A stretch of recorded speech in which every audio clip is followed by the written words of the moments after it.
Hey y'all, it is Ayal and welcome back to my YouTube channel, and for today's video, this is my everyday makeup routine.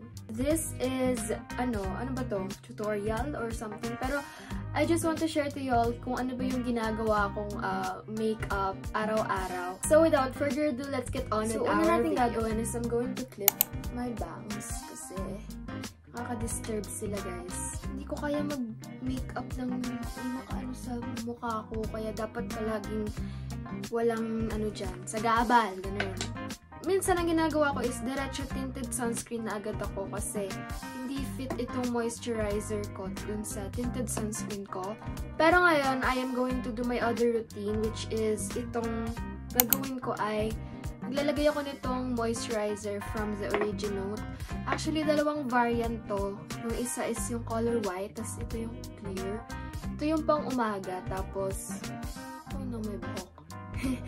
Yung color white is yung panggabi, pero ginagamit ko siya for both night and day kasi hindi pa ako nakakabili nung pang night kasi binili ko lang talaga tong moisturizer na to nung pagka-uwi ko galing Taiwan. Kasi pagka-uwi ko galing Taiwan, yung aking balat sobrang nag-dry. Hindi ko alam kung bakit. Siguro dahil sa airplane or nanibago yung balat ko, ganun.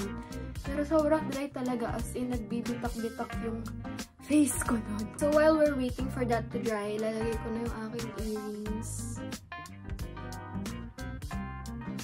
Next step is we're going to put my very handy lip balm. Ito lang talaga yung lip balm na nag-work for me. This is the Carmex lip balm. Actually, may bago na ako nito, pero inuubos ko tong luma ko kasi sayang naman pag hindi ko nasimot. Ayan, so doon na tayo sa moisturizer and lip balm. Medyo patutuyuin ko lang to with my mini fan bago ko ilagay yung sunscreen ko kasi kailangan ma-absorb muna ng skin natin yung mga nilalagay natin sa face.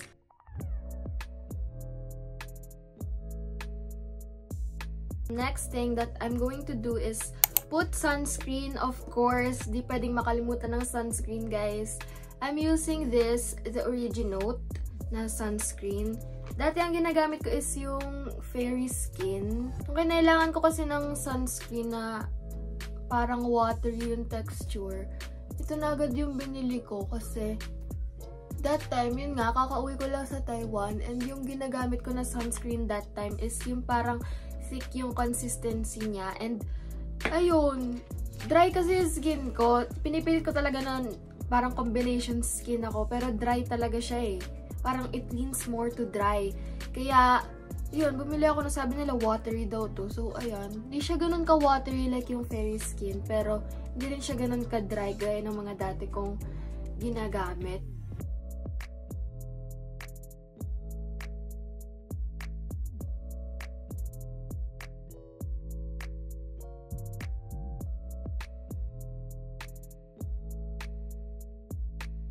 Okay, so after natin maglagay ng sunscreen is gagawin ko na yung mismong base ng makeup ko. Ang una kong gagawin is maglalagay ako nitong color corrector para sa aking under eyes. Kasi guys, under eyes ko talaga ganyan na yan. Simula bata ako, meron na talagang eye bags, may dark under eyes na ako, hindi na siya mawawala. Siguro dahil factor na asthmatic ako, and yun, lagi akong ina-allergy. Tapos may nakikita akong video, sasabi nila parang normal daw talaga may dark under eyes kapag ganun. So, kahit anong aga ko ng tulog, wala, hindi na siya nawala. Tingnan niyo yung difference with and without the color corrector. So, sobrang tagal na niya, kaya nawala na yung tatak ng brand niya sa unahan. Kasi ang tagal na nito, I think more than a year na to. So, yun, expired na siya, guys. Pero ginagamit ko pa rin kasi well, wala pa naman kasi nangyayaring masama sa mata ko. So, after ko naman mag-color corrector is maglalagay na ako ng concealer, of course. Hindi ako gumagamit ng foundation or skin tint. Ang ginagamit ko lang na tinted na base kapag gusto ko is yung tinted sunscreen from Bello. Pero most of the time, concealer talaga ako. I've always been a concealer girly for like as long as I can remember. So, this concealer, this is from Easy ulit. Actually, kakabili ko lang nito.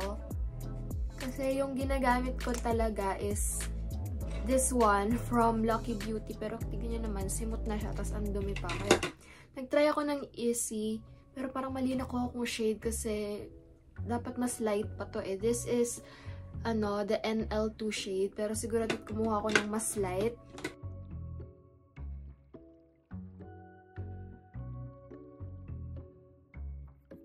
Ang next naman natin, actually hindi ako palagi nagba-brow pen. Pero sige, ngayon magba-brow pen tayo. Kailangan ko nang i-shave yung brows ko eh. Siguro next time. Pero the next thing I'm going to do is i-shape ko tong aking brows with just a brow pen. This is from Nichido. Last year pa to, mag-iisang taon na rin. Pero hindi ko pa siya pinapaltan. Next one I'm going to do is put my blush. Dalawa yung blush ko actually. Yung isa is from Issey.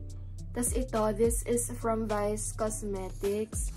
Isa to sa mga neutral shades nila, I believe. And ito yung Always Charming. Hindi ito yung matte version ha. Ito yung Do It All. Kasi kakalabas lang nila nung matte version nila eh. Ito last year ko pa ito nabili.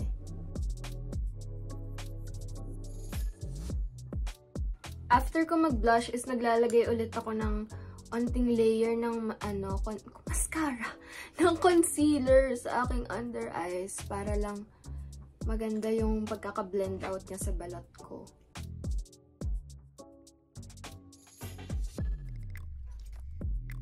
Tapos, after nyan, diba, simple lang talaga guys, magsi-setting spray na agad ako. So, dahil medyo natuyo na yung setting spray, next kong gagawin is I'm going to curl my lashes. Parang sa lahat ng uri ng makeup, favorite ko talaga is eye makeup.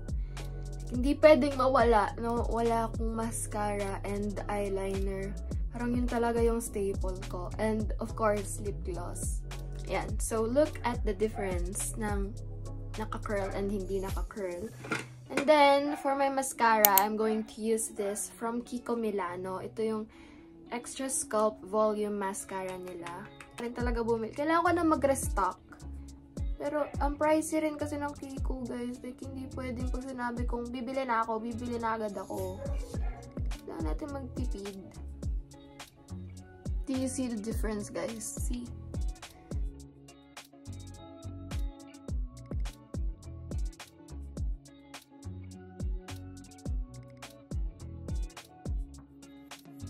So, ang gamit kong powder is itong sa Johnson's.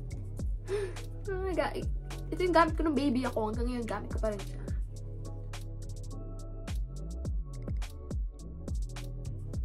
So, I'm done with powdering my face. So, the next thing that I'm going to do is put eyeliner, of course. Hindi to pwedeng mawala sa akin. Nag-ano lang ako. Maliit na wing and that's okay. I think I'm going to do this off-cam. Oh. Hindi ko pala na-play yung video, but anyways. Oh my gosh! Sayang yung... Oh my gosh! Pero, ginawa ko yung lippy ko. Ayan, hindi tuloy napakita sa video. Pero, ang ginamit ko is itong dalawa. This is my lip combo. This is from Viceco. Ito yung lip liner nila in the shade Kiss Me More. Tapos, this is my lippy from Kiko Milano. Ito yung gloss nila. Guys, sayang. Oh my gosh. Pero, siguro next video, papakita ko sa inyo yung process ng paglalagay ko kasi na-overline ko kasi ng onto yung lips ko as you can see. There. Anyways, yun lang for my everyday makeup routine and this is the final look.